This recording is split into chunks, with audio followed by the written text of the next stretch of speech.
知乎上有个问题，人在迷茫时该干什么？被浏览了2928万次，妥妥的热搜啊！看来大家跟我一样都很迷茫。我个人觉得迷茫的问题比焦虑还严重。焦虑来了，心里多少能察觉到一些，但迷茫的时候，我们甚至不知道自己迷茫了。头顶上有很多问号，我是谁？我在哪儿？我要干啥？就像是个没有题目的问题，这让咱们怎么解，对吧？有本书叫《谁的青春不迷茫》，我觉得不太准确，因为迷茫可能会随着年龄的增长而增长，至少我是这样的。上学那会儿只管读书考试，想早恋的时候已经晚了，所以心思都放在学习上。另外学校的竞争都摆在明面上，谁学得好排名就靠前，就能上好大学，好像没什么可以迷茫的点儿。迷茫的学生可能是这3种：学习特别好的，不知道我选哪个985；学习特别差的，不知道哪个大学能选我；长得好看谈恋爱的，不知道我选谁，谁选我。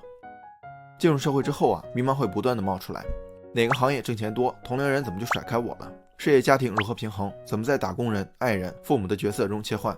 社会不同于学校的一点是没有游戏规则，想怎么玩都行，所以有太多的不确定性。上学碰到不会的题，咱们还能问学霸，对吧？进入到社会只能靠自己。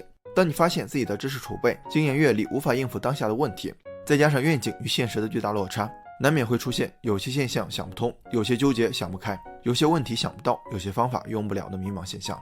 不过今天的内容，咱们深度分析迷茫的底层原因，应对的心态和施策方法，绝对能让你摆脱迷茫，豁然开朗。我就是这么一步步走出来的。迷茫的小伙伴一定要坚持看完。话不多说，上干货。退后，我要开始装逼。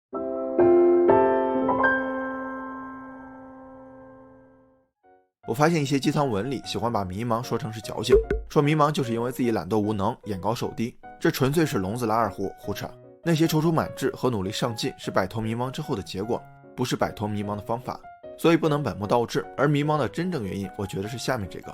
心理学家让·皮亚杰提出，人们认识这个世界的方法之一是同化。当一些陌生的环境和事物出现时，需要去调整既有的认知框架，让新的信息可以被我们接纳和理解，然后新信息被同化成属于我们自己认知框架的一部分。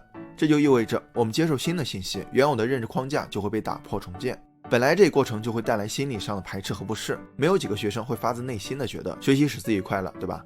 另外这个过程就像打游戏一样，如果没有高手带你，就会蒙圈，不知道往哪儿走，怎么打，卡在了旧认知被打破，新认知还没建立起来的过程中。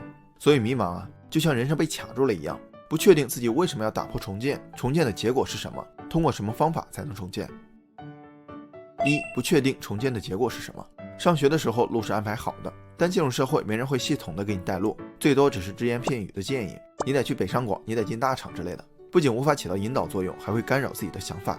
另外大家往往只关心结果，月薪多少，买房了没。上学那会儿就被别人家的孩子打压，进入社会还得追赶别人嘴里的我一个朋友，到头来路越走越不对，忘了初衷，活成别人想要的样子，必然会1步1迷茫，3步1彷徨。不知道通过什么方法重建，就是空有想法缺乏计划的表现。能主导行动的不是目标，而是计划。没有计划就好比你知道自己要去哪儿，但是不认识路，没有导航，你开着车猜一步走一步，跟迷茫的时候大脑里的思绪差不多。这会导致2个结果，一是掉入自我感动的陷阱，就是看上去也努力了，但其实只是无用功；二是深陷效率谬误，没有实现目标就是自己效率低的原因，然后不断苛责自己，一边努力一边苛责，再一边迷茫。不清楚为什么要打破重建。前2个原因还知道自己迷茫了，但这一类往往蒙在鼓里，不知道自己迷茫。心理学家普罗查斯卡和迪克莱门特提出，当一个人沉迷于现实生活的可控和容易时，他会很快失去改变的动机，享受着熟悉与安全，害怕失控和受伤，也拒绝改变和尝试。就好比一个人后知后觉，怎么爽怎么来，躲在舒适区里，他可能不会有太多的不确定性，但这种不确定性并不是消失了，而是延迟出现，会在未来给他更强烈的打击。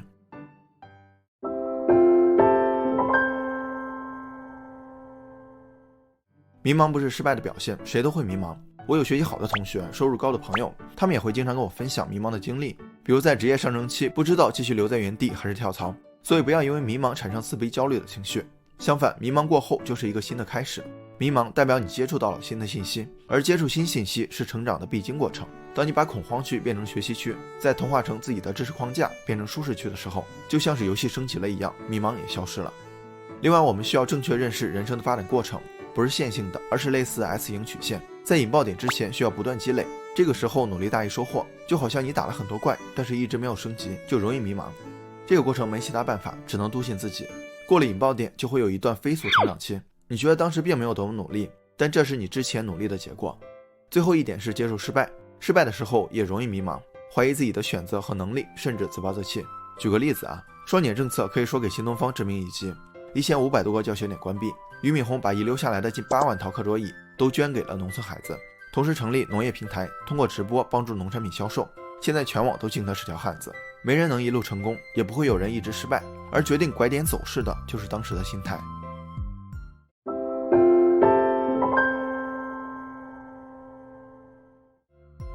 第一步，停一停，全面收缩。迷茫了，很多人会用无用功来欺骗自己，觉得只是瓶颈期，多努力一下就可以了。但结果是努力没有回报，就会更迷茫。其实第一步应该把当下的事儿都停一停，时间精力不要再白白浪费了，宁可放空自己，也不要做无意义的事儿。做无用功还不如去打2把游戏。趁这个空档期，让自己的精力、思考力、注意力慢慢回血，不用担心浪费时间，状态恢复后的效率完全可以弥补这段时间的进程。第二步，问一问，以终为始。状态恢复之后，就给自己一个方向，最好是自己问自己，而不是去听太多别人的建议，因为没人比你更了解自己。这个目标不一定非得是往后推3-5年的长远目标，也可以是应对当下问题制定的短期目标，比如要通过毕业答辩，要年底升职之类的。然后站在目标的位置，以终为始，向前倒推。这里提2个小建议：一，目标最好具象化，比如要在3年挣100万，如果没办法量化，就丰富目标实现的场景。比如你要提前退休，就要想定居在哪儿，需要存够多少钱，退休之后的生活方式等等，越具体对你的刺激作用就越大。二，详细拆解目标，谁也没办法一刀99级，对吧？都是一步一步来的，从最终目标倒推，每一级需要完成什么阶段性目标，拆得详细，你的每一步才有迹可循。第三步，想一想，制定计划。小伙伴有没有发现，很多人制定计划就是3分钟热度，对后期的行动并没有起到什么作用。这里有2个误区，一是要求尽善尽美，二是要求从头到尾。所有计划都只是对未知问题的应对方法的推测，既然是未知的，不可能完全按照心理预期发展。很多计划后期需要频繁的调整来适应实际情况，而相对准确的计划应该是前面几步。这里也给大家3个小建议：一，只制定前面几步，就是把一次性制定计划改成分段制定，每次只制定前面几步。制定计划就是推断任务完成的过程，每一级的概率有高有低，越往后概率也会越低，到后面的概率低到没有实质性作用的时候就可以停止了，然后开始行动推进几步，后面几级的情况也逐渐明朗，这个时候再制定后面的计划。二，针对障碍制定计划，把挡在目标前面的障碍罗列出来，然后针对每一个障碍制定计划，会更有指导意义。三，计划约束行动，行动影响计划，严格按照计划执行的同时，也结合实际情况来调整计划，二者紧密联系，互相影响。第四步，动一动，自我驱动。一旦你动起来了，精力、思考力、注意力都有了焦点，迷茫的空间就会被压缩甚至消失。但是有了目标，也未必能驱动自己行动起来，更别说迷茫的小伙伴了。就像心理学家乔纳森·海特提到的，骑象人是咱们的理智思维，大象是情绪和潜意识。虽然自己想前进，无奈大象不听指挥啊，就形成了嘴上说行动，身体却很诚实的局面。怎么才能提高自控力、自我驱动呢？之前咱们提到的掌控习惯的方法非常棒，自控力最高的境界就是习惯，就跟每天吃饭睡觉一样，毫不费力。把自控力变成习惯，问题就迎刃而解了。可以通过下面的4步模型：一，让它显而易见，可以把新习惯与日常习惯绑定在一起，比如一刷完牙就去跑步，一吃完饭就去看书。二，渴望，让它有吸引力，可以把它与自己的爱好绑定在一起，比如你不喜欢学英语，但是喜欢看美剧，就尝试不看中文字幕，或者跟有同样习惯的人组队。我以前去图书馆都是别人叫我的。三，反应，让它简单易行。有个微习惯法我一直在用，就是降低标准，低到可以立即行动。比如每天做2个俯卧撑，记3个单词，试试看，效果惊人，每天都能超额完成，并且给你强烈的掌控感和自信心。4，奖励，让它令人兴奋，有奖励才有动力，给自己一些甜头，比如打卡日历。我是每看完一本书就奖励自己100块钱，这样的话努力就变成可见的进步，强化行动力。4步下来，你会发现行动就像戳中嗨点一样，完全不用逼自己，完全是自发性的。最后啰嗦一点，迷茫可不是坏事儿，而是每次成长的第一步。所以真迷茫了，你还要谢谢他，然后停一停，问一问，想一想，动一动。当然还有看一看今天的视频，或者找我聊一聊。今天的视频有点长，不过我觉得干货还是挺多的。既然都看到这儿了，铁子们不如顺手一键3连吧。好了，谢谢大家。好了，本期视频就到这儿了，感谢您耐心观看。如果您喜欢星河的内容，还望订阅关注，分享给更多的朋友。一个人能走多远，要看他与谁同行。关注星河百度，咱们每周聊点有温度的成长内容。下期视频不见不散。